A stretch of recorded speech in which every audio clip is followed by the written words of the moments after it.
Welcome to Your Seventh Sense, a show for mission-driven entrepreneurs to evolve into unstoppable and intuitive leaders. Listen to Terry and her guests as they share stories of being powered by angels and intuition to achieve their success. Now let's unlock the power in you with your host, Terry Wildeman. Welcome everyone to this episode of Your Seventh Sense, business powered by angels and intuition. I'm your host, Terry Wildeman, and I'm thrilled to be here with you today to be able to speak with you about working with intuition in your workplace and in your personal relationships.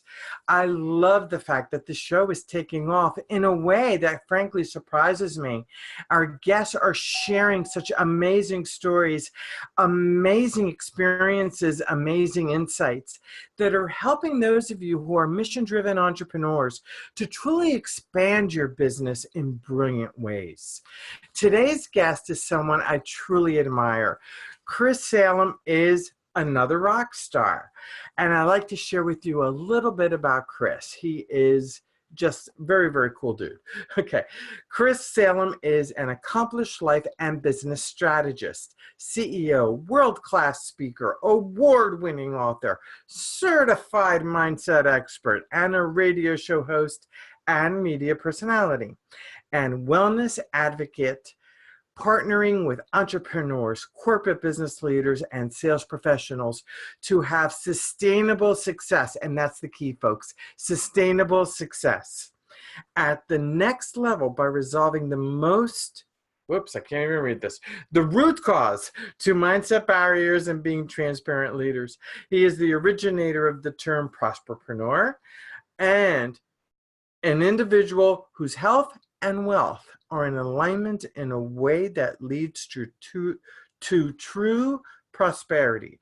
His book, Master Your Inner Critic, Resolve the Root Cause, Create Prosperity, addresses this and went international bestseller in 2016.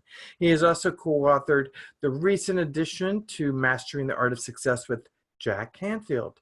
His weekly radio show, Sustainable Success, is part of the Voice America Influencers channel. Welcome to Your Seventh Sense, Chris. I'm thrilled that you are here today. Terry, it's a pleasure to be here today.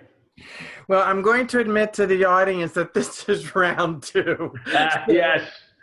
And I was in better attire for that one. I'm in my Sunday attire here, but it's fine. It's all good. Well, all I know is that last one was fantastic. We had such a great interview.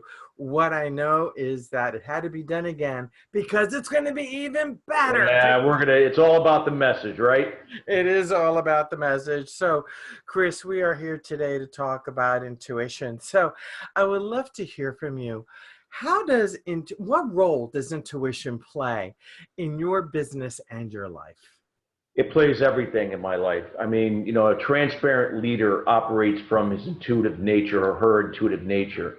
We have to really trust our inner guide. And I'm a firm believer that a lot of times people don't truly believe in themselves because they listen to the inner critic, the critic that goes back to limited beliefs from childhood that we feel that really who we are, but we're really not. So the key when you feel that feeling of intuitiveness or that sense that that you should be doing something, that's your inner wisdom talking to you. That's the guide that you should be listening to. So I think it plays an important part, wisdom, the inner wisdom, to really pay attention to that voice and to follow through with it. I can't believe you just said the word wisdom because you know me. I hope I had no idea when that was coming. I have my little rocks here. We didn't even talk about this before the show. And up wisdom, here you go. Wow. Talking about intuitiveness. And that's often what happens. Yeah.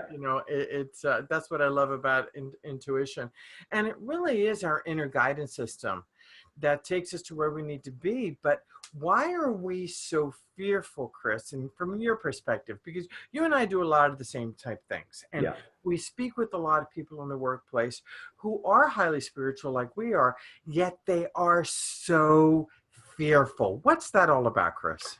Well, for me, I feel that, fear goes back to the past. I mean, it comes from limited beliefs from childhood, often stem to a parent or parents. And a lot of times people, unconsciously are not aware of it, that limited beliefs play a part in the things that they do and do not do, or why they're stuck in a certain pattern in their business or personal life. So, a lot of times these are things that really get in the way of really operating at a higher level. And, by being intuitive, we have the ability to recognize we're not where we want to be, and to recognize that our true being is not a reflection of those limited beliefs, that we can actually resolve the root cause to them so that we can adopt the solution and the right habits and disciplines to operate in that solution. Well, one of the things, and I want to jump off from that. One of the things that a lot of us who are entrepreneurs, and actually in the workplace too, it doesn't matter whether you're a professional in a career or a leader in the workplace or an entrepreneur, we end up creating these boxes where this is the plan, this is what I'm going to do, I don't care what happens, I'm going to get this done, and these are the steps I'm going to do. Boom, boom, boom, boom, boom. And then things get really hard. And they get hard because things aren't falling into place. And intuitively, you're being guided to go over here. You're being guided to take a detour. But we get so fearful that if we take that detour, we're not going to get to the end result. And what we don't understand is that sometimes that detour is going to make the end result bigger, better, juicier. So what are your thoughts about that, Chris? Well, absolutely. Like I said, I mean, there's different ways to get to where you want to be. And the key is when you have the ability to operate from the solution, to truly believe in yourself and to truly love yourself, you have that ability to really trust that inner guide, that wisdom, so that if there is a certain task that you have that you're going after, sometimes we have to take a detour to get to where we want to be. We're not taking a shortcut, right? We're not looking for the easy road, but however, we're looking for maybe that we need to trust that guide and go that path, because that's what's going to take us to where we want to be, no matter what the setback or challenge is. So where we want to go, where we want to be, let's talk a moment about fairness, because sometimes fairness in the workplace, our intuition has a big role in justice in the workplace, fairness in the workplace. As entrepreneurs, we get stuck in what's got to be the same for everybody. It's got to be fair for everyone. And sometimes that's just not the case for various reasons. Tell me a little bit about your thoughts about that, where intuition is concerned. Well, like I said, I mean, not everything in life is fair, right? We all have our moments where we might have the edge in life and business versus others, and vice versa. So, it's a cycle. So the key is to always be grateful in that process, that life is a combination of where it's that yin and the yang, right? It's the thing that balances things out. We have to really trust it, or, being intuitive and trust the universe or your faith, whatever that is to you, to know that in time during cycles, if you're following that path, that things will work out. But you got to show up and do your part, especially during those times when things do not seem fair, because that unfairness could be part of the learning cycle or part of the process that will even take you to greater things that you desire. So the key is to trust the process, even during times when things seem unfair. And I'm going to share a story about that. A few people I know recently have been laid off from their jobs. Why me? Why me? Why me? Why me?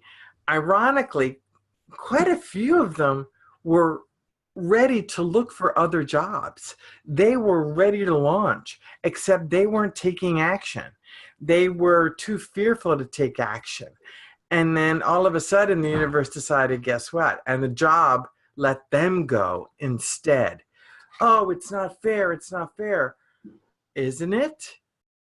Absolutely. I mean, this is what they're thinking, right? But they just allowed their limited beliefs and fear to hold them where they are. It really took something outside of their control to say, well, you've been laid off. Now the choice has been made for you. what are you doing from here? Are you going to go pursue your dream? Are you going to go take another job? Whatever the case may be, life is always a choice. It's always up to you. You are responsible for your life, creating your destiny, so to speak. So again, this is where, really trusting your inner guide, your inner wisdom really plays an important part. So if it's telling you to leave someplace, by all means, listen to it. Even if you have to write things down and look at it, make that decision to really, go with what your gut tells you. Exactly. And that is so spot on, Chris, because, like I said, if you're miserable in your job, first of all, one of the things I do ask my clients to do is make sure that you're not causing a lot of that miserable stuff to be happening. So it can be your own personal mindset. Sometimes, hey, we need to tune into ourselves. If we keep saying it's not fair, it's not fair, it's not fair, we need to ask ourselves, okay, how are we contributing to this unfairness? Because it is always a catch-22. I mean, not a catch-22. It's always a double-edged sword. Absolutely. There's always two sides there. So it is important to look at that piece, but it's also important to look at, if not this, then what? Is that true?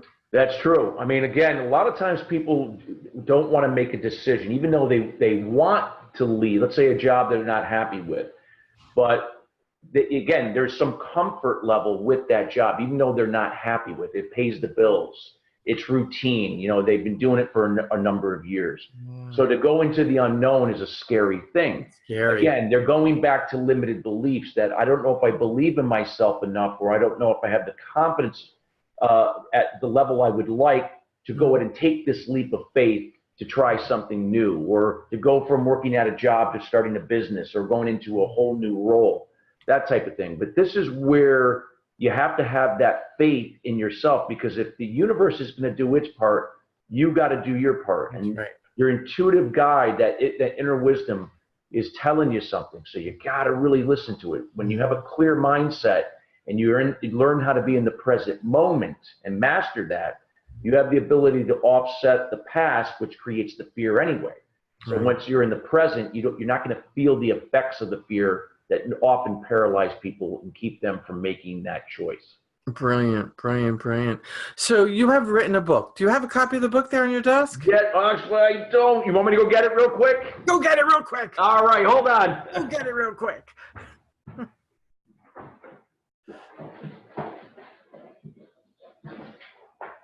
Mine's downstairs. Oops.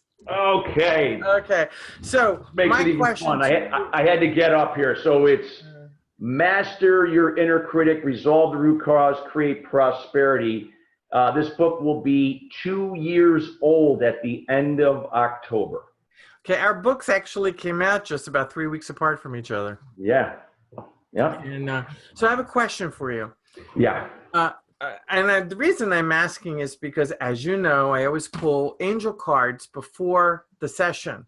And I didn't do it before, but I did it during while you were talking. If you saw me reach over there, I left screen for a moment. I was reaching the cards. And this is the card that came up, which is, do I have it upside down? No, it's good. It's writing. Writing. Okay. Writing. And all right. You heal, inspire, teach, and entertain with the words you write. So you have a book. I have a book. And to me, this is a message for those of us who are listening. It's time to start writing, whether it's the articles, whether it's the book, the ebook, whatever it is that you are meant to be writing. Because one thing I know is those of you who are getting intuitive hits to write, and write. So I'd like to ask you, Chris, when it came time for you to begin writing your book, what intuitive hits were coming to you?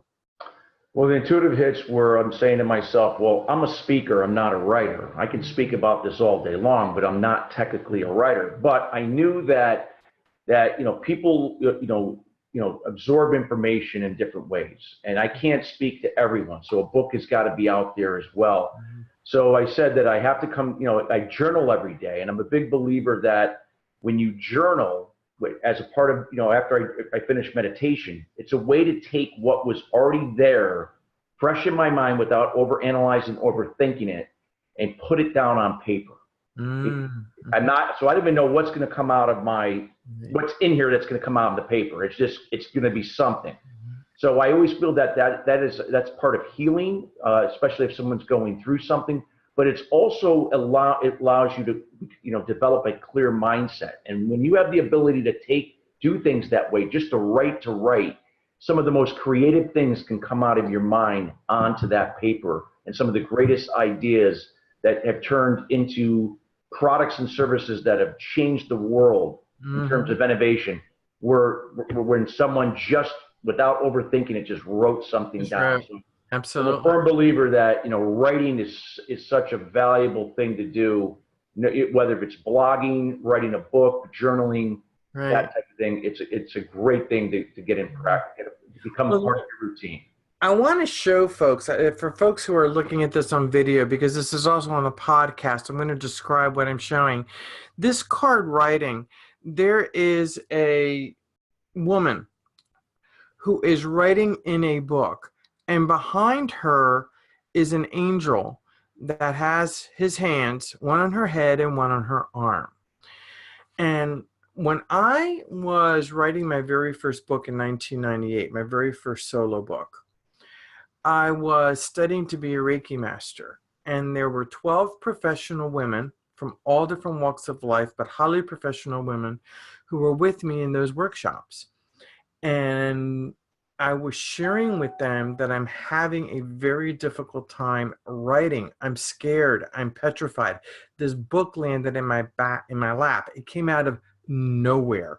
I walked into this publisher's place, which was 3 minutes from my home, to pick up a box of books. And he's in the telecommunications industry. And he had 14, 15 covers on his wall.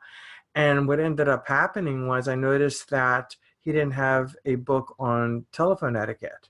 And this is telecommunications. I walked out 3 hours later with a book contract. I mean, talk about landing in my lap. There you go. And I sat in the car, and I sat there and I screamed, not out of elation, out of abject fear. Fear. I've never done anything like that before.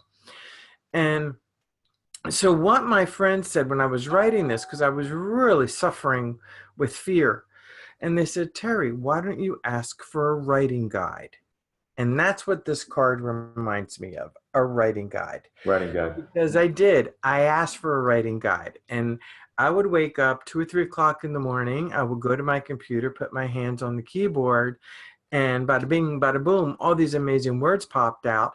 And my book, 1-800-Courtesy, Connecting with a Winning Telephone Image, was written in 1998 with the help of Audra, my writing guide.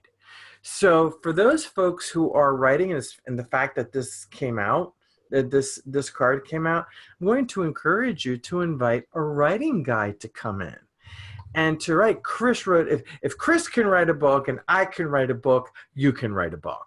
This is not something that's rocket science. It's about writing from your heart. Do you agree with that, Chris? Absolutely. That is some of the best people I've ever seen speak, and the best books I ever read were always from the heart. Yeah. And they're from regular people like us. So true. Absolutely. It doesn't, a lot of times, again, that goes back to, people's false beliefs, limited beliefs, whatever you want to call it. Yeah. Again, anybody can write a book. You have a gift inside of you, like Les Brown says. You just got to put it on paper, and people will want to embrace it. You could change someone's life. Absolutely. So, Chris, when it comes to leadership and intuition, can you leave us some wisdom about leadership, wisdom, writing, connecting with others, just being who you're meant to be? Absolutely. I'm a firm believer that, an intuitive leader is someone that truly has mastered understanding themselves and being in the moment. They're a person that's not afraid to admit their flaws, and also they're very, from a grateful standpoint, they will also document their strengths. They always lead by example, because, we don't want to create more followers. We want to create a following of other leaders that bring out their strengths, so we can offset each other's weaknesses to create a team that can do greater and better things and serve others at a higher level. So the power of being an intuitive leader is the ability to be that intuitive leader, lead by example, and empower others to do the same. Oh, that sounds so wonderful. And when we influence others to be the best that they can be, they then are doing the same thing. So it is truly a waterfall effect of influence. Absolutely. Positive, powerful influence. And one of the things about leadership that I wanted to mention is a lot of people say, oh, well, I'm not a leader. Every single person is a leader, even if it's someone helping somebody cross the street is leadership. Somebody whose car is stuck and you getting out and help, that's an act of leadership. Someone needing help, that's an act of leadership.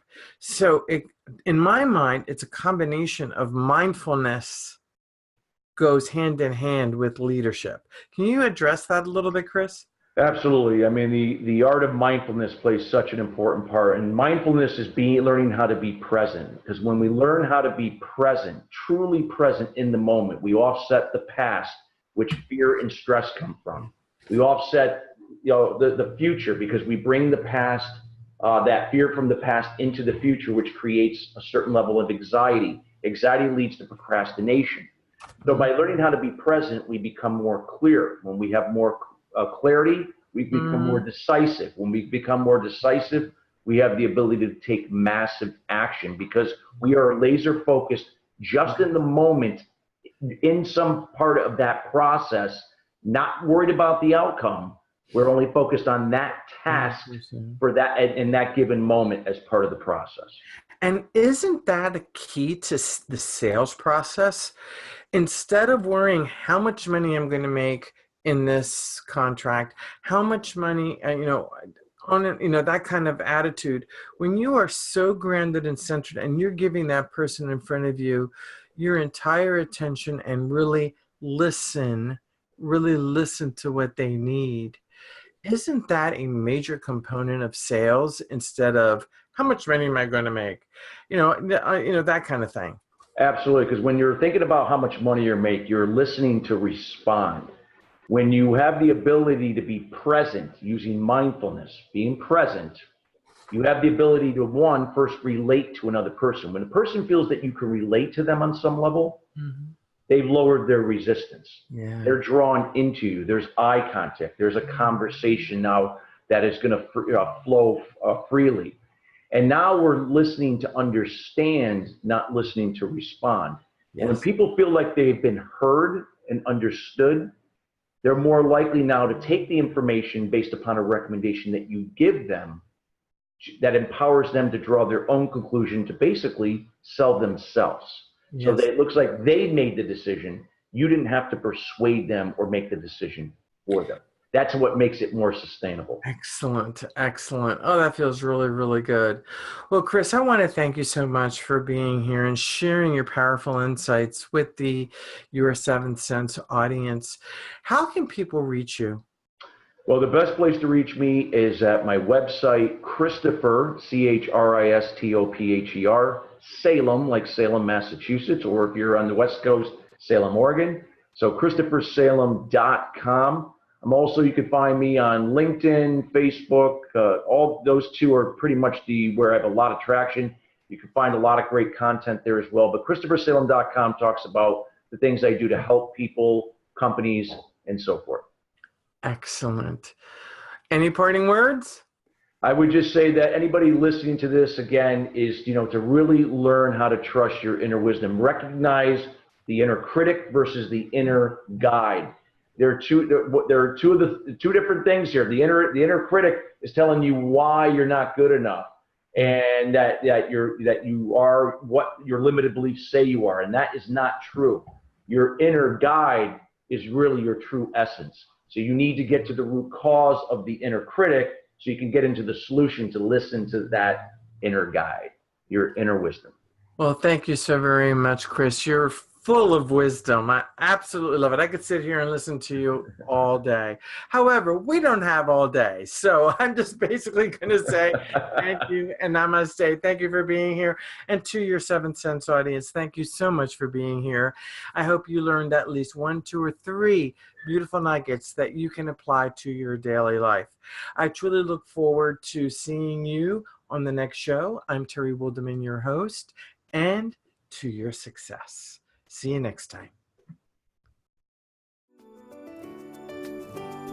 Unlock the power in you and elevate your 7th sense with our intuitive leadership training programs, masterminds, VIP days, and retreats.